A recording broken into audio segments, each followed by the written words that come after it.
моето послание да бъдем активни левскари, първо да си пълним герена, не е хубаво пълним гостуванията. Аре първо да не пълним герена и после се правим на големите левскари по гостувания. Защото не пълним герена, ако не сте забелязали. Защото едно е пълнене, едно е рехавина и са сектор, и ако не е без сектор да запее, ще сме като погребения там.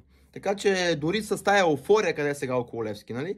Пак не пълниме герена. И затова са моите послания. Остави, че голямото ми послание е да сме активни левскари като цяло, че колко са левскари на хартия, а не ходят по мачове.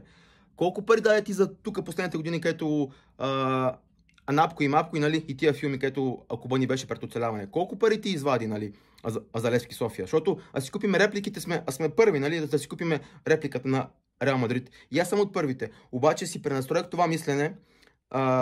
Реал Мадрид няма да фалира, нали? И без нас ще е окей. Като еш там на екскурзия, да, купи си, купуваш билет, съпортни Реал Мадрид. Ама локалните ни клубове страдат от незаинтересованост.